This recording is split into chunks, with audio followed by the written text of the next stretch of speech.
Hello everyone, life lesson চ্যানেলে তোমাদের স্বাগতম।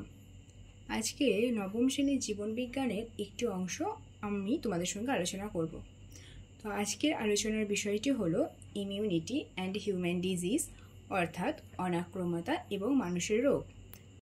অনাক্রম্যতা কি এটি বুঝতে গেলে আমাদের দুটি শব্দের সঙ্গে খুব ভালো করে পরিচিত হতে হবে। একটি হলো অ্যান্টিজেন আর একটি হচ্ছে অ্যান্টিবডি। তো চলো তাহলে অ্যান্টিজেন কি আর অ্যান্টিবডি কি জেনে নিই। আর হ্যাঁ, তোমরা যারা নবম শ্রেণীর স্টুডেন্ট তাদেরকে বলবো অবশ্যই খাতা পেন সঙ্গে নিয়ে বসবে, আর আমি যেভাবে লেখাচ্ছি তোমরা নিজেরাও খাতাতে লিখে নেবে। আর কোন প্রশ্নটা কত নাম্বারের আসতে পারে বা কোনগুলো এমসিকিউ আসবে কোনগুলো এসিকিউ আসবে সবই আমি তোমাদেরকে বলে দেব। অ্যান্টিজেন কি? অ্যান্টিজেন হচ্ছে এক ধরনের জীবাণু যা আমাদের শরীরের মধ্যে প্রবেশ করে রোগ সৃষ্টি করে। তাহলে অ্যান্টিজেন কি এটা যদি আমরা এক কথায় বুঝতে চাই তাহলে হচ্ছে কি যে জীবাণু যা আমাদের রোগ সৃষ্টি করে। তাহলে চলো এবার এর সংজ্ঞাটা কী হবে সেটা লিখে নিই। যে সকল বিজাতীয় পদার্থ, তো বিজাতীয় পদার্থ বলতে বোঝায় বাইরের পদার্থ, বুঝতে পেরেছো? যে সকল বিজাতীয় পদার্থ আমাদের দেহে প্রবেশ করে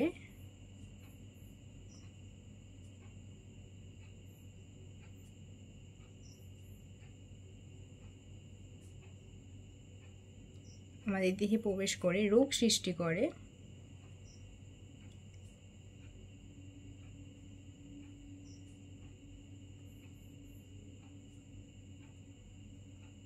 তাদের অ্যান্টিজেন বলা হয়।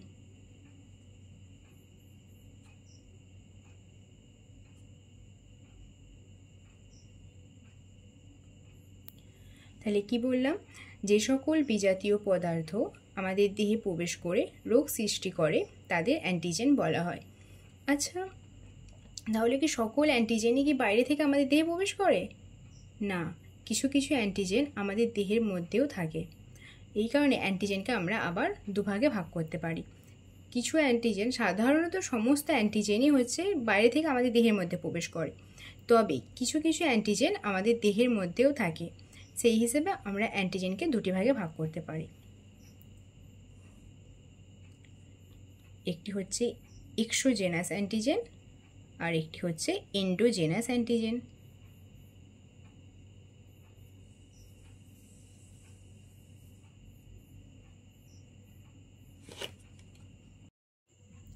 তাহলে আমি তোমাদের কি বললাম যে অ্যান্টিজেন হচ্ছে দু প্রকার, একটা হচ্ছে এক্সোজেনাস অ্যান্টিজেন আর একটা হচ্ছে এন্ডোজেনাস অ্যান্টিজেন। কিসের ভিত্তিতে এই দুটোকে ভাগ করলাম? না, অ্যান্টিজেন কোথায় অবস্থান করছে সেই হিসাবে। এক্সোজেনাস অ্যান্টিজেন আমরা কি বলি? এক্সিট মানে কি? বাইরে। তো যে সকল অ্যান্টিজেন বাইরে থাকে তাদেরকে, মানে বাইরে থেকে আমাদের দেহের মধ্যে প্রবেশ করছে, তারা এক্সোজেনাস অ্যান্টিজেন। আর এন্ডোজেনাস, যে সকল অ্যান্টিজেন আমাদের দেহের মধ্যেই থাকে তাদের আমরা বলি এন্ডোজেনাস অ্যান্টিজেন। তাহলে চলো এখন আমরা সংজ্ঞাগুলো দেখে নিই যে এক্সোজেনাস অ্যান্টিজেন কাকে বলবো আর এন্ডোজেনাস অ্যান্টিজেন কাকে বলবো। এক্সোজেনাস অ্যান্টিজেন কি বললাম? এক্সোজেনাস অ্যান্টিজেন আর এন্ডোজেনাস অ্যান্টিজেন। অ্যান্টিজেনের দুটি ভাগ বলেছে। এক্সোজেনাস অ্যান্টিজেন, যে সকল অ্যান্টিজেন বাইরে থেকে আমাদের দেহের মধ্যে প্রবেশ করে তাদের বলা হয় এক্সোজেনাস অ্যান্টিজেন। তাহলে বলো, বাইরে থেকে কারা আমাদের দেহের মধ্যে প্রবেশ করে? বিভিন্ন ধরনের ভাইরাস, বিভিন্ন ধরনের ব্যাকটেরিয়া, পরাগরেণু, এই ধরনের জিনিসগুলো সকলে আমাদের এক্সোজেনাস অ্যান্টিজেন। উদাহরণ তাহলে কি কি হবে? ব্যাকটেরিয়া, ভাইরাস, ছত্রাক ইত্যাদি। ভাইরাস, ছত্রাক ইত্যাদি। আর এন্ডোজেনাস অ্যান্টিজেন কি বললাম? যে সকল অ্যান্টিজেন আমাদের শরীরের মধ্যে উৎপন্ন হয় তাদের বলা হয় এন্ডোজেনাস অ্যান্টিজেন। এরা কিন্তু বাইরে থেকে প্রবেশ করছে না, আমাদের শরীরের মধ্যেই উৎপন্ন হচ্ছে। এন্ডোজেনাস অ্যান্টিজেনের উদাহরণটা কিন্তু ভীষণ ইম্পর্টেন্ট, এটা পরীক্ষায় আসে। তোমরা এটার যদি উদাহরণ নাও করো চলবে, কিন্তু এই উদাহরণটা মনে রাখবে। কার্ডিওলিপিন কিন্তু আমাদের হৃৎপিণ্ড থেকে উৎপন্ন হয়। আমি ব্র্যাকেটে লিখে দিচ্ছি হার্ট। হ্যাঁ, তোমরা মনে রাখবে যে কার্ডিওলিপিন হার্ট থেকে উৎপন্ন হয়, মানে হৃৎপিণ্ড থেকে উৎপন্ন হয়।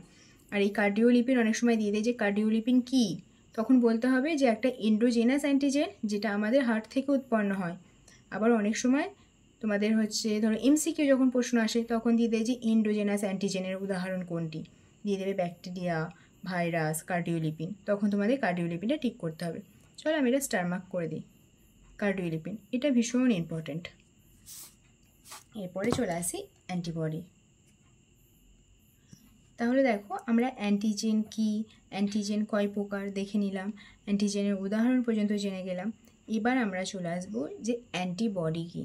আমরা এর আগে কি বললাম যে অ্যান্টিজেন হচ্ছে তারা যারা আমাদের শরীরের মধ্যে প্রবেশ করছে, দিয়ে রোগ সৃষ্টি করছে। এবার আমাদের শরীরও তো বাধা দেবে না, আমাদের শরীর কী করবে, রোগ সৃষ্টি হতে কি দেবে সহজে? দেবে না। তাহলে যারা এই রোগকে প্রতিরোধ করে তারাই হলো অ্যান্টিবডি। তাহলে অ্যান্টিবডি আসলে কি করে, আমাদের রোগকে প্রতিরোধ করে। তাহলে চলো অ্যান্টিবডির কি সংজ্ঞা হয় দেখে নিই।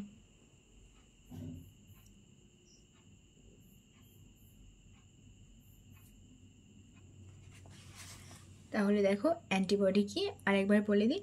আমাদের দেহের মধ্যে অ্যান্টিজেন প্রবেশ করার ফলে দেহে যে গ্লাইকোপ্রোটিনের উদ্ভব ঘটে রোগ প্রতিরোধ করে তাদের বলা হয় অ্যান্টিবডি। তো অ্যান্টিজেনকেও আমরা যেমন দেখেছিলাম যে দুই ভাগে ভাগ করা যায়, অ্যান্টিবডিও বিভিন্নভাবে ভাগ করা যায়। তাহলে অ্যান্টিবডি আসলে কি, অ্যান্টিবডি হচ্ছে আমাদের দেহে অ্যান্টিজেন প্রবেশ করার ফলে আমাদের দেহে এক ধরনের গ্লাইকোপ্রোটিনের উদ্ভব ঘটেছে। দেখো গ্লাইকোপ্রোটিন, এই গ্লাইকোপ্রোটিনটাই হচ্ছে আসলে অ্যান্টিবডি। এ কী করছে, আমাদের রোগ জীবাণুকে প্রতিরোধ করে। এবার অ্যান্টিবডি কয় প্রকার? অ্যান্টিজেন 2 প্রকার ছিল, অ্যান্টিবডি কয় প্রকার? অ্যান্টিবডি হচ্ছে 5 প্রকার। আমি তোমাদের বারবার একই কথা অনেকবার করে রিপিট করছি। কেন করছি? যাতে তোমাদের খুব সহজে মনে থাকে। ভিডিওটা একবার দেখার পর নিজেরা একবার পড়ে নেবে, তাহলেই দেখবে মুখস্থ হয়ে গেছে। অ্যান্টিবডি 5 প্রকার। চলো কী কী অ্যান্টিবডি আমরা দেখে নিই। IgM, IgG, IgA, IgM, IgD, IgE। এই যে 5 প্রকার অ্যান্টিজেন দেখতে পেলে, IgG, IgA, IgM, IgD, IgE, এটার একটা মনে রাখার সহজ উপায় আছে, সেটাকে বলা হয় জ্যাম দে।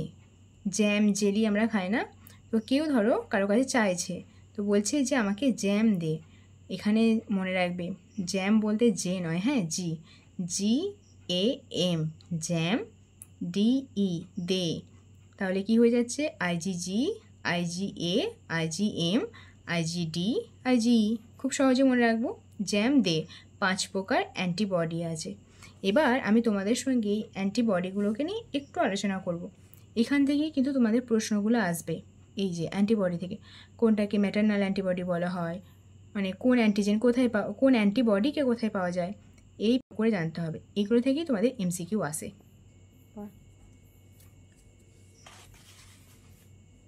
তাহলে চলো আমরা এখান থেকে যতটুকু পড়লাম তার মধ্যে দেখে নিই যে কি কি প্রশ্ন আমাদের পরীক্ষায় আসতে পারে। তো তোমাদের পরীক্ষায় প্রশ্ন আসতে পারে যে অ্যান্টিজেন কাকে বলে, অ্যান্টিবডি কাকে বলে, তারপরে যে অ্যান্টিবডি কয় প্রকার ও কী কী, অ্যান্টিজেন কয় প্রকার ও কী কী সাধারণত আসে না, কিন্তু অ্যান্টিবডি কয় প্রকার ও কী কী এই প্রশ্নটা আসে। অ্যান্টিজেন কাকে বলে, অ্যান্টিবডি কাকে বলে। আর হচ্ছে সবথেকে ভাইটাল একটা, হ্যাঁ এন্ডোজেনাস অ্যান্টিজেনের উদাহরণ, এই কোশ্চেনটা আসে। আর যেটা সবথেকে ভাইটাল কোশ্চেন সেটা হচ্ছে অ্যান্টিজেন আর অ্যান্টিবডির পার্থক্য আসে।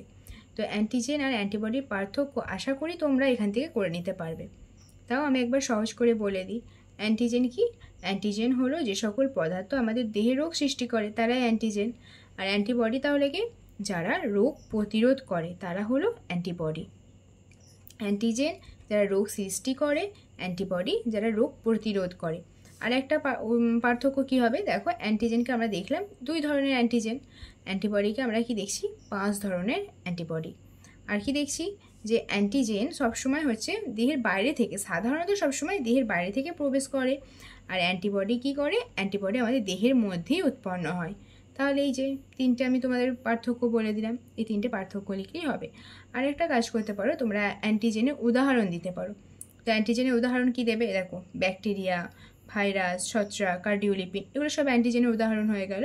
আর অ্যান্টিবডির উদাহরণ কী দেবে? এই যে আইজিজি, আইজিএ, আইজিএম, এরা সব অ্যান্টিবডি। তাহলে দেখো 4টে পার্থক্য আমি তোমাদেরকে বলে দিলাম। আজকের ভিডিও এতটা পর্যন্তই। পরের দিন আমি তোমাদের এই অ্যান্টিবডি সম্পর্কে আলোচনা করব এবং বাকি যা যা আছে বিস্তারিত ভিডিওতে আলোচনা করব। তোমরা যদি তোমরা কী ধরনের ভিডিও চাও সেটা আমাকে বলতে পারো, আমি সেই ধরনের ভিডিও নিয়ে আসবো। পরবর্তীকালে কিছু প্রশ্ন উত্তর করিয়ে দেওয়ার চেষ্টা করব। আজকে তাহলে এতটাই, দেখা হচ্ছে পরের ক্লাসে।